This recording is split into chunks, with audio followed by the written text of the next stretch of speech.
फरवरी के last week में United States और इसराइल ने मिलके they attacked Iran which they call operation epic fury and most importantly it attacked Iran's military and nuclear infrastructure. In retaliation Iran ने भी US bases जो कि middle east में है वो सब में हमला बोल दिया है। Now we understand the conflict and there are casualties and markets have fallen flat, oil prices have shot up, लेकिन इन सब के बीच में ये जानना ज़रूरी है कि ईरान के अलाइज कौन कौन से कंट्रीज़ हैं और यूएस के अलाइज कौन हैं। ईरान जो कि एक ऑयल प्रोड्यूसिंग कंट्री है उनका सपोर्ट कर रहा है, इसमें उनके अलाइज हैं लेबनान, यमन, कुछ पार्ट ऑफ गाज़ा और सीरिया पहले ईरान के अलाइज थे, अब नहीं हैं। Now coming to US, of course Israel is an US ally, but apart from that United kingdom, France, Germany और मिडल ईस्ट के जो कंट्रीज़ हैं जो यूएस के अलाइज हैं वो है Saudi Arabia, UAE, Kuwait, Jordan और दुबई भी इज़ एन यूएस अलाई। अगर हम यूएस और ईरान के वॉर के बारे में बात करें तो यहाँ पे एक बहुत ही इम्पॉर्टेंट एस्पेक्ट है स्ट्रेट ऑफ हॉर्मुज़।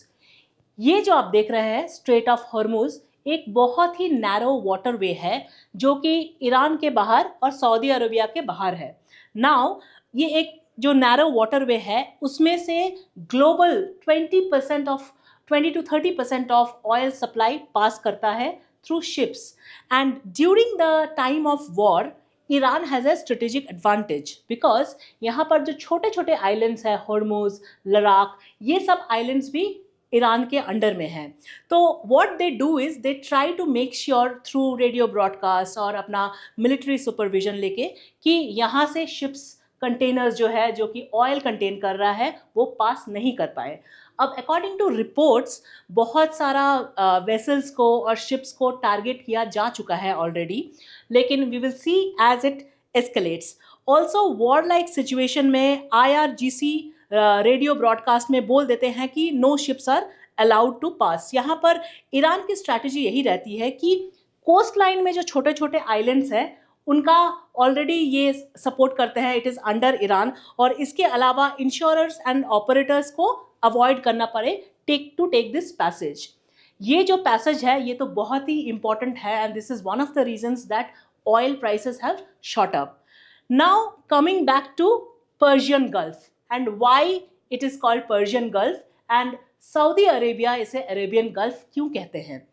शुरू से ईरान का दूसरा नाम था Persia, that's why they made sure कि इसका नाम पर्शियन गल्फ हो, लेकिन 1960 के बाद जब रेवोल्यूशन हुआ तो अरब ने इसे अरेबियन गल्फ कहना शुरू कर दिया। There is a lot of conflict, there are lot of questions that needs to be answered, लेकिन इसके बीच में सबसे इम्पॉर्टेंट बात यह है कि यूएस और ईरान का वॉर अगर और एस्केलेट होता है तो apart from more casualty there will be humanity loss of people and of course markets will react. So let's just hope and try कि ये और एस्केलेट ना हो।